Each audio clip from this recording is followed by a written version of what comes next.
صباح الخير عليكم وعلى عيونكم يا اجمل ناس في الكون. ازيكم عاملين ايه؟ يا رب تكونوا بخير. النهارده انا في البلكونه هفرجكم على حاجه عمركم ما شفتوها قبل كده اكيد. يعني العادي بتاعنا ان الواحده كده بتصحى تلاقي جوزها جايب لها ورده، جايب لها فرخه تطبخها، بطه. انا جوزي داخل عليا ببومه يا جماعه، والله زي ما بقول لكم كده. تعالوا شوفوا كده معايا بومه.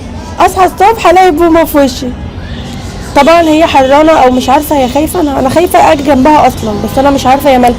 بصي كده هي مالها كده، نايمه ولا ايه؟ مش عارفه. تقريبا هي جعانه وحرانه وكل حاجه. اول لما نقرب لها تعمل صوت غريب كده. عايزه اقول لكم ان انا اول مره اشوفها من قريب، يعني كنت بشوف صور بس على النت وكده.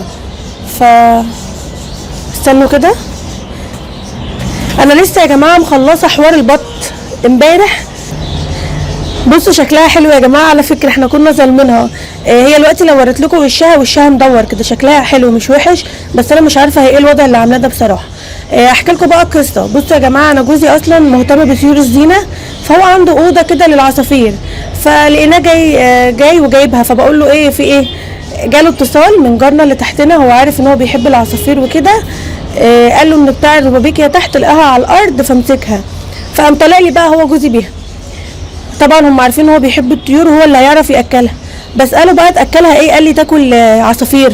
تخيلوا يا جماعه، عصافير صاحيه، كتاكيت. قلت له ايه ده؟ لا مشيها. او كبده صاحيه اللي هي النيه دي، يعني تجيبي كبده نيه بدمها وتديها لها. بصوا كيوت. كنا ظالمينها، بس هي في الاول وفي الاخر بومه يعني.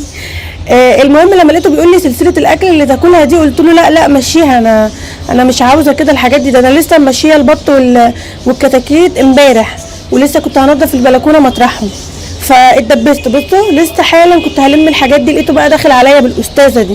قلت له لا لا لا لا لا لا، اما تمشيها هناكلها ايه. المهم قلت برضه عشان يلوبني ثواب فيها، غسلت لها مسقه كده عندنا فخار، حطيت لها شويه ميه عشان تشرب، وهشوف بقى هي بتاكل ايه هاكلها.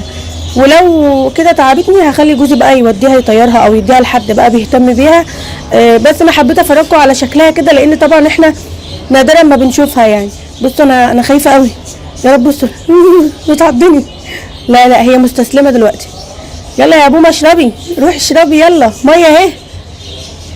مفيش فايده. طبعا هي عضتها جامده يا جماعه جدا، الفك بتاعها كبير كده، وهي بتاكل طيور حيه زي ما قلت لكم، فهي طبعا بتعض كل حاجه يعني.